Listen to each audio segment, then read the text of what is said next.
নমস্কার। আদিত্য এডুকেশনাল বাণী মন্দিরে সকলকে স্বাগত। কেমন আছো আমার প্রিয় ছোট ছোট ভাই বোনেরা? আশা করি সকলে খুব ভালো আছো। আজকে আমি তোমাদের পড়াবো সংবিধানের একটি বিশেষ গুরুত্বপূর্ণ বিষয়, সংবিধানের বৈশিষ্ট্য। এবার সেই সংবিধানের বৈশিষ্ট্যগুলো আমি লিখেছি বোর্ডে, তোমরা খাতা পেন নিয়ে তৈরি থাকো। আমি সংবিধানের এই বৈশিষ্ট্য পড়াতে পড়াতে তোমাদের বিভিন্ন এমসিকিউ, বড় প্রশ্ন কীরকম কী হতে পারে সেই সম্পর্কে ধ্যান ধারণা দেব। আচ্ছা, তাহলে মা সরস্বতীকে প্রণাম জানিয়ে চলো আজকে আমরা শুরু করব সংবিধানের বৈশিষ্ট্য। এটি একাদশ ও দ্বাদশ শ্রেণী উভয়ের জন্যই অতীব গুরুত্বপূর্ণ একটি বিষয়। প্রথমে দেখো, আমি লিখেছি সংবিধানের বৈশিষ্ট্য। সংবিধানের কোন সংবিধানের বৈশিষ্ট্য?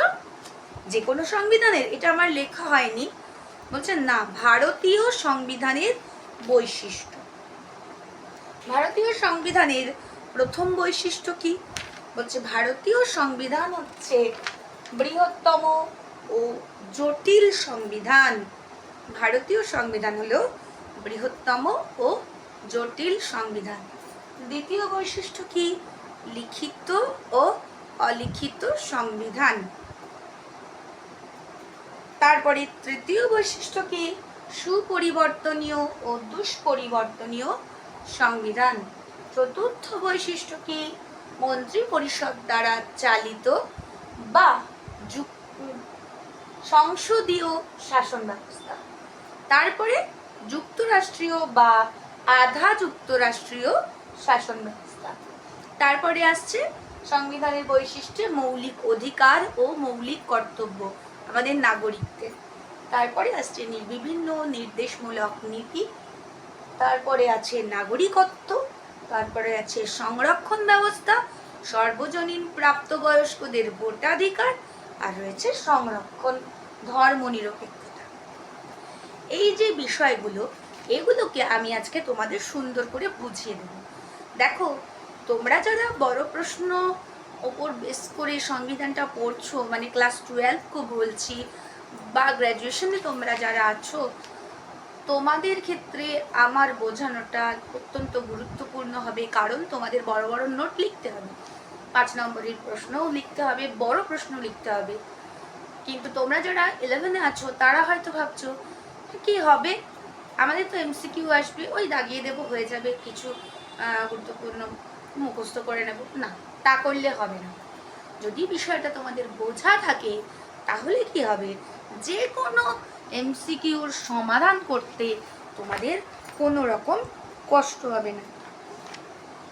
আচ্ছা দেখো, আমরা প্রথমে সংবিধানের বৈশিষ্ট্য জানবো, তার মধ্যে আমরা বুঝবো সংবিধান কি। বলছে সংবিধান হলো দেশের সর্বোচ্চ আইন। আমরা প্রথমটায় যাচ্ছি, বিশ্বের বৃহত্তম ও জটিল সংবিধান। কেন বলা হচ্ছে ভারতীয় সংবিধানকে বিশ্বের বৃহত্তম ও জটিল সংবিধান? বলছে সংবিধান হলো দেশের সর্বোচ্চ আইন। এই ভারতের সংবিধান বিশ্বের সর্বাপেক্ষা বৃহৎ ও জটিল সংবিধান। কেন? বলছে বর্তমানে সংখ্যাগত দিক থেকে সংবিধানের মধ্যে আগে 395টা ধারা রয়েছে, কিন্তু বিভিন্ন সংবিধান সংশোধন হয়েছে, এতে অনেক কিছু সংযোজন হয়েছে। এর ফলে এর ধারার সংখ্যা কিন্তু রয়েছে 460টি। তার সঙ্গে রয়েছে অসংখ্য উপধারা আর 12টি তপশিল। তাছাড়া এত বৃহৎ আর জটিল হওয়ার কারণ কি? বৃহৎ কেন বুঝতেই পারছো, একটা সংবিধানে 395টা ধারা, সেটা বেড়ে হয়েছে 460। তার উপধারা, তারপরে তপশিল, তারপরেও রয়েছে রাষ্ট্রপতি শাসিত সরকার, সংসদীয় সরকার, যুক্তরাষ্ট্রীয় সরকার, এককেন্দ্রিক সরকার, এই সমস্ত কিছু সমন্বয় সাধনের ফলে, হ্যাঁ সুন্দর করে, আচ্ছা ঠিক আছে, আমি পরে দেখছি। সমন্বয় সাধনের ফলে এটি অত্যন্ত বৃহৎ হয়েছে ও অত্যন্ত জটিল হয়েছে। বুঝতে পেরেছো? তারপর বলছে কি লিখিত ও অলিখিত সংবিধান। দেখো, ভারতীয় সংবিধান মূলত লিখিত সংবিধান। বেশিরভাগটাই ভারতীয় সংবিধানে লেখা রয়েছে, কিন্তু কিছু কিছু বিষয়, সমস্তটা তো লেখা সম্ভব নয়। যেমন বিভিন্ন রাষ্ট্রের বিভিন্ন প্রথা, রীতিনীতি, এগুলো কিন্তু অলিখিতভাবেই রয়ে গেছে। একটা উদাহরণ দিচ্ছি, দেখো, বলছে, আমি দেখে বলছি যে লোকসভা নির্বাচনে যদি কোনো রাজনৈতিক দল একক সংখ্যাগরিষ্ঠতা লাভ না করে, তখন রাষ্ট্রপতি কি করতে পারেন? নিজের বিবেচনা অনুযায়ী সিদ্ধান্ত গ্রহণ করতে পারেন। এটা গেল লিখিত সংবিধান। কিন্তু অলিখিত সংবিধানে বিভিন্ন প্রথা, বিভিন্ন ধারা, এই সমস্ত বিষয়গুলো রয়ে গেছে। তারপরে রয়েছে সুপরিবর্তনীয় আর দুষ্পরিবর্তনীয় সংবিধান। যেসব সংবিধানগুলো সাধারণত আইন পাশের মাধ্যমে খুব সহজে পরিবর্তন করা যায়, সেটা হলো সুপরিবর্তনীয় সংবিধান। আমাদের ভারতের সংবিধান একাধারে সুপরিবর্তনীয়, কিন্তু একাধারে দুষ্পরিবর্তনীয়। কারণ বলছে যে আমাদের ভারতীয় সংবিধানকে পরিবর্তন বা সংশোধন করার জন্য বিশেষ বিশেষ পদ্ধতির অবলম্বন করতে হয়। যে কোনো আইন পাশ করে দিলাম আর সংবিধান সংশোধিত হয়ে গেল, সেটা কিন্তু হয় না। সেই জন্য এই সংবিধানকে বলা হয় দুষ্পরিবর্তনীয়, মানে যেটিকে পরিবর্তন করা সহজ নয়, সেই দুষ্পরিবর্তনীয় সংবিধান। আচ্ছা, তাহলে সুপরিবর্তনীয় কেন? সুপরিবর্তনীয় দুষ্পরিবর্তনীয় উভয়ের মিশ্রণ রয়েছে। বলছে ভারতের সংবিধান এতবার সংশোধিত হয়েছে যে এটাকে সুপরিবর্তনীয়র সঙ্গে সঙ্গে দুষ্পরিবর্তনীয় সঙ্গে সঙ্গে সুপরিবর্তনীয় বলা হচ্ছে। এবার দেখো, তোমাদেরকে আমি বোঝাই। বলছে যে দুষ্পরিবর্তনীয় আর সুপরিবর্তনীয় কেন। বলছে ভারতের সংবিধানের 368 নং ধারায় 3টে পদ্ধতির উল্লেখ রয়েছে। বুঝলে, এই পদ্ধতিগুলো, কিছু কিছু পদ্ধতি বিশেষ বিশেষ আইন পাশের মাধ্যমে সংশোধিত হয়, আর কিছু কিছু বিষয় খুব সাধারণভাবেই সংশোধিত হয়। যেমন ভারতীয় সংবিধানের অন্তর্গত কতগুলো বিষয় বলছি, যেমন নতুন রাজ্য সৃষ্টি, পুরনো রাজ্যের নাম, ঠিকানা, নাগরিকত্ব, ঠিকানা পরিবর্তন, নাগরিকত্ব লাভ, এগুলো কি হয়? পার্লামেন্টের উভয় কক্ষ, পার্লামেন্টে দুটো কক্ষ থাকে তোমরা জানো, সেখানে উভয় কক্ষই যদি এতে মানে উভয় কক্ষের মধ্যে সংখ্যাগরিষ্ঠর যদি মতামত দেয়, তাহলে সহজে পরিবর্তন হচ্ছে। উভয় কক্ষ কি কি? ধরো একটা বিরোধী পক্ষ আর একটা শাসক দলের পক্ষ। ধরে নিলাম বিরোধী পক্ষে 50 জন, শাসক দলে 50 জন। এবার কি হয়, ধরো এদের 50 জনের মধ্যে 30 জন ভোট দিল, এদের 50 জনের মধ্যে 25 জন ভোট দিল, তাই তো? তাহলে কতজন হলো? 30 × 50 55 জন, সংখ্যাগরিষ্ঠ হয়ে গেল, তাই তো? সেক্ষেত্রে কি হলো, এই রাজ্যের নাম, নতুন রাজ্য সৃষ্টি, সব ক্ষেত্রে সংখ্যাগরিষ্ঠ যদি সমর্থন লাভ করা যায়, তাহলে এগুলো সহজেই পরিবর্তন করা যায়। আর একটা রয়েছে, কিছু অংশের সংশোধনের জন্য উভয় কক্ষের মোট সদস্যের অর্ধেকের বেশি, বুঝলে, যে দুটো ধরে নাও, একটা শাসক পক্ষ পার্লামেন্টে তাই থাকে, একটা বিরোধী পক্ষ, তাহলে উভয় কক্ষের মোট সদস্যের অর্ধেকের বেশি, আর যারা ভোট দিচ্ছে তাদের 2/3 মানে 3/2 সমর্থন প্রয়োজন হয় এই সংবিধানটা সংশোধন। সেগুলো কি? বিভিন্ন মৌলিক অধিকার, নির্দেশমূলক নীতি ইত্যাদি।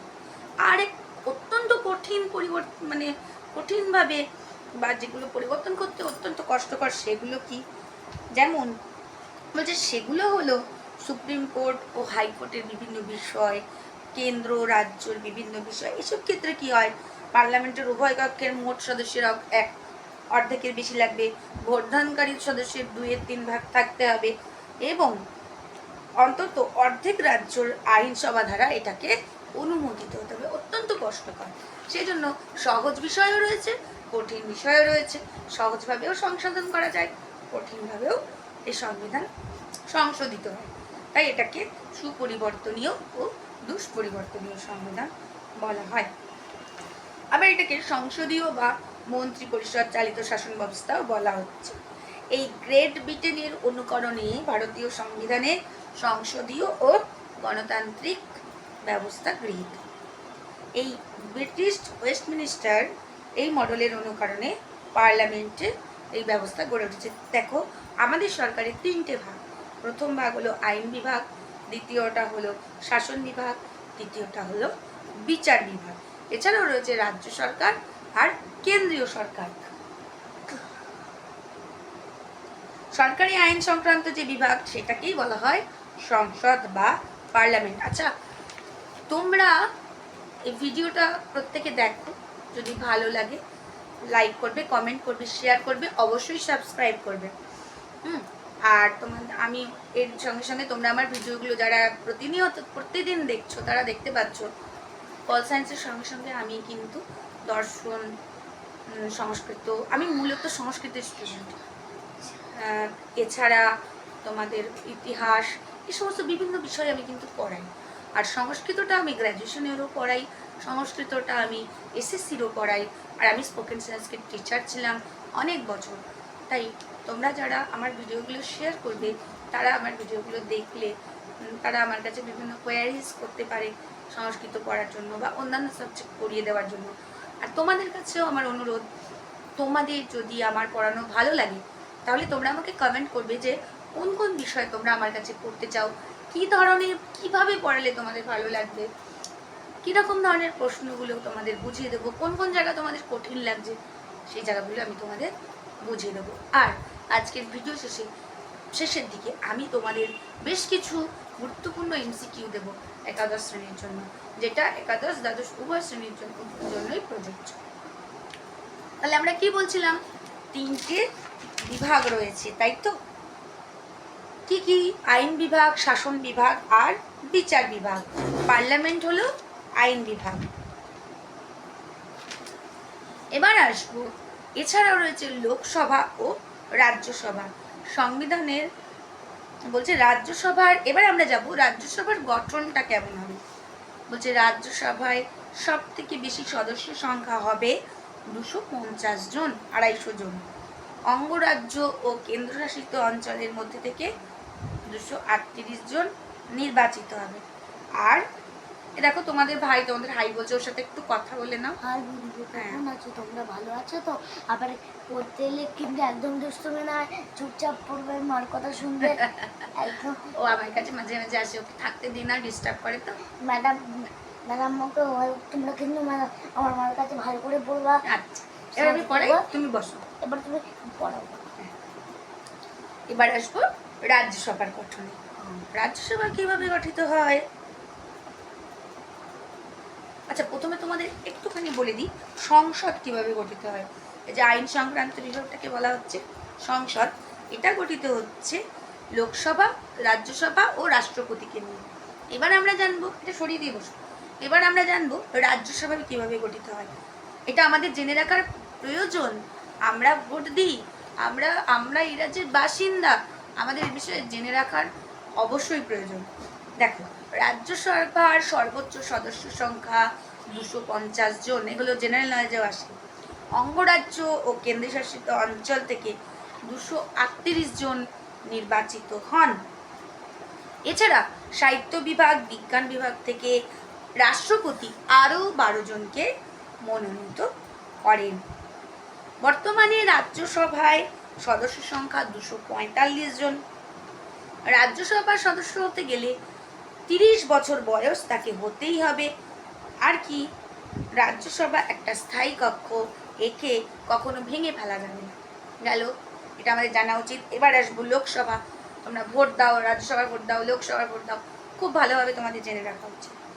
এই গঠনে কি বলা হলো, বলছে বর্তমানে লোকসভা সদস্যের সংখ্যা 554 জন, 530 জন কেন্দ্রীয় শাসিত অঞ্চল, 530 জন রাজ্যগুলি থেকে আর 13 জন কেন্দ্রশাসিত অঞ্চলগুলি থেকে এখানে নিয়োগ করা হয়। এখানে অবশ্যই তার থেকে 25 বছর বয়স, সদস্য হতে গেলে অবশ্যই 25 বছর বয়স হতে হবে। আর এখানের মেয়াদ হচ্ছে 5 বছর। এটা কিন্তু স্থায়ী কক্ষ নয়। প্রয়োজন পড়লে এই রাষ্ট্রপতি যে কোনো সময় কক্ষকে ভেঙে দিতে পারেন, আবার কখনো প্রয়োজন পড়লে মেয়াদ 1 বছর বাড়িয়ে দিতে পারেন। বোঝা গেল? তাহলে বাস্তবে আমরা কি দেখছি জানো তো, এই যে লোকসভা রয়েছে না, রাষ্ট্রপতি কিন্তু নামে থাকেন। রাষ্ট্রপতির হয়ে সমস্ত কাজকর্ম, প্রকৃত ক্ষমতার অধিকারী হলেন প্রধানমন্ত্রী এবং তার নেতৃত্বাধীন মন্ত্রিসভা। সেই অস্ত্রে রাষ্ট্রপতি কিন্তু নাম সর্বস্ব শাসক, আর প্রধানমন্ত্রী হলেন প্রত্যক্ষ শাসক। মনে রাখতে। এবার আসবো যুক্তরাষ্ট্রীয় ও আধা যুক্তরাষ্ট্রীয়। কেন বলা হচ্ছে যুক্তরাষ্ট্রীয় আবার আধা যুক্তরাষ্ট্রীয় কেন? আচ্ছা, ভারতীয় সংবিধানকে যুক্তরাষ্ট্রীয় সংবিধানই বলা হয়, তবে সংবিধানের 1 নং ধারায় ভারতকে রাজ্যসমূহের ইউনিয়ন বলে অভিহিত করা হয়েছে। দেখো, ভারতের যুক্তরাষ্ট্র ব্যবস্থা কেন বলা হচ্ছে? যুক্তরাষ্ট্র ব্যবস্থার কিছু বৈশিষ্ট্য থাকে। সেই বৈশিষ্ট্যগুলো কি কি? সেখানে কেন্দ্রীয় ও রাজ্য এই দুটি সভা থাকবে, কি কেন্দ্র সরকার, রাজ্য সরকার, এই দুটো সরকার থাকবে। সংবিধান সুস্পষ্টভাবে সমস্ত ক্ষমতার বিভাজন করে দেবে। লিখিত সংবিধান থাকবে। সংবিধানের প্রাধান্য এখানে প্রকট। দ্বিকক্ষ বিশিষ্ট আইনসভা হবে, যেটা পড়ছিলে পার্লামেন্ট। দুষ্পরিবর্তনীয় হবে সংবিধান, ঠিক আছে? আর বিচার বিভাগের নিরপেক্ষতা থাকবে। আমাদের বর্তমান ভারতে 28টি অঙ্গরাজ্য এবং 8টি কেন্দ্রশাসিত অঞ্চল রয়েছে। যুক্তরাষ্ট্রীয় শাসন ব্যবস্থার 3টি বৈশিষ্ট্য থাকে। কি কি বলছে? 1 নম্বর বৈশিষ্ট্য হলো কেন্দ্রীয় তালিকা। এখানে 100টা বিষয় থাকবে, যেই বিষয়গুলো শুধুমাত্র কেন্দ্রীয় সরকার সেই ক্ষমতাগুলোর অধিকারী হবে। যেমন ভারতীয় ডাক ব্যবস্থা, তারপরে তোমাদের ব্যাংক, তারপরে রয়েছে বিভিন্ন বাইরের দেশের সঙ্গে যে ব্যবস্থা, মানে যোগাযোগ, এগুলো সব সামরিক বিষয়টা, এগুলো থাকে কেন্দ্রীয় সরকারের আইন, মানে আওতায়। আর রাজ্য সরকারের আওতায় থাকে রাজ্যের রাস্তাঘাট, তাছাড়া রাজ্যের বিভিন্ন বিষয় রাজ্য সরকারের আওতায় থাকে। আর শিক্ষা দীক্ষা, শিক্ষা বিভিন্ন বিষয়ে দেখাশোনা করেন কিন্তু রাজ্য এবং লোকসভা। একটু ভুল বললাম, মানে হ্যাঁ, কেন্দ্রীয় যুগ্ম তালিকা বলা হয় যেটাতে, সেটাকে কেন্দ্রীয় তালিকা। সেখানে রাজ্য এবং কেন্দ্র দুটোই হস্তক্ষেপ করতে পারে। তাহলে 3টি তালিকা পেলাম, কেন্দ্রীয় তালিকা, রাজ্য তালিকা ও যুগ্ম। আমাদের সংবিধান লিখিত ও দুষ্পরিবর্তনীয়, সেটা তো এর আগেও বলেছি। আর আমাদের বিচার বিভাগ হলো স্বাধীন আর নিরপেক্ষ। তোমাদের আমি পরের দিন অত্যন্ত ইম্পর্টেন্ট বিষয়, যেটা মৌলিক অধিকার ও মৌলিক কর্তব্য, যেটা আমাদের জানতে ইচ্ছা করে না, সংবিধান আমাদের কি কি অধিকার দিয়েছে। দেখছো তো বর্তমানের অবস্থা, দেখছো রাজ্যের অবস্থা, দেখছো বিভিন্ন জায়গার অবস্থা, দেখছো, তোমাদের জানতে ইচ্ছা করে না যে কোন কোন অধিকার আমাদের আছে, কোন কোন অধিকার আমরা ভোগ করতে পারছি। এই যে এত মিটিং হচ্ছে, মিছিল হচ্ছে, এগুলো কিসের অধিকারে পাচ্ছি আমরা? বাক স্বাধীনতার অধিকার। এই যে ছেলে মেয়ে সমান, বিভিন্ন, এখানে কোনো ব্রাহ্মণ, ক্ষত্রিয়, বৈশ্য, শূদ্র বলে কিছু নেই। এগুলো কি সাম্যের অধিকার। এই অধিকারগুলো তোমাদের জানতে ইচ্ছে করে না? কোন কোন অধিকারে কি কি বিষয় আছে, কোন কোন বিষয়ে আমরা ভোগ করতে পারি, সেগুলো তো জানতে ইচ্ছে করে, তাই না? তোমরা ভবিষ্যতের নাগরিক, তোমরা মানব সম্পদ। সেই মানব সম্পদ হয়ে গড়ে উঠতে গেলে প্রথমে কিন্তু তোমাদের দরকার তোমাদের অধিকারগুলোকে বুঝে নেওয়া। সেই অধিকার বুঝতে গেলে আগে জানতে হবে মৌলিক অধিকারগুলো কি কি। এটা কিন্তু আমি আজকে পড়াবো না, কারণ ভীষণ বড় একটা বিষয়। নেক্সট দিন তোমরা সবাই রেডি থাকবে। এই ভিডিওটা আমি তোমাদের রবিবার দিন দেবো, রবিবার রাত্রে অথবা সোমবার সকালে ভিডিওটা তোমরা অবশ্যই পেয়ে যাবে।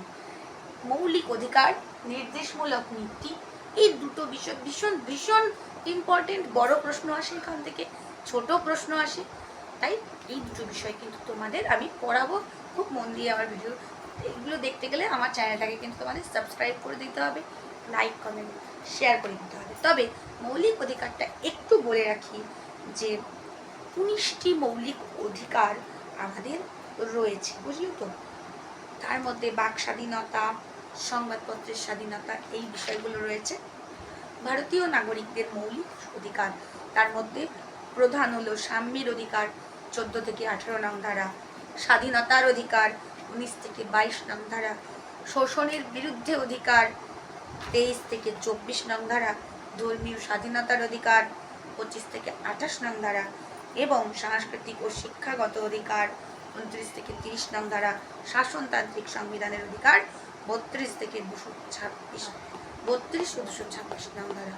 খুব খুব ইম্পর্টেন্ট বিষয় এটা। আমি পরের দিন প্রত্যেকটা ধারা তোমাদেরকে খুব সুন্দর করে আমি বুঝিয়ে দেব। তার জন্য কিন্তু তোমাদের অবশ্যই আমার বিষয় ভিডিওটাকে দেখতে হবে, বুঝলি তো। ওই আজকে দেখবো কালকে দেখবো না, একটুখানি দেখবো তাই বলে তো হয় না। আমি দেখছো তো, আমি একটু সময় নিই, তোমাদের এক্সট্রা সময় নিই না তো। চলো আমি আজকে তোমাদের কিছু ইম্পর্টেন্ট কোশ্চেন দিচ্ছি, হ্যাঁ, এমসিকিউ। খুব মন দিয়ে এমসিকিউ কোশ্চেনগুলো টুকে নাও। দেখো, প্রথম প্রশ্ন, বিশ্বের সর্বাপেক্ষা জটিল ও বৃহৎ সংবিধান কোন দেশে রয়েছে? উত্তর, ভারতবর্ষে। ভারতের মূল সংবিধানে মোট কতগুলি ধারা রয়েছে? 395টি ধারা। হ্যাঁ বাবা, এটা হয়ে গেছে। বর্তমান ভারতের সংবিধানে মোট কটি ধারা রয়েছে? 470টি ধারা। কোন দেশের সংবিধানকে ব্যাগ অফ বরোইং বলা হয়?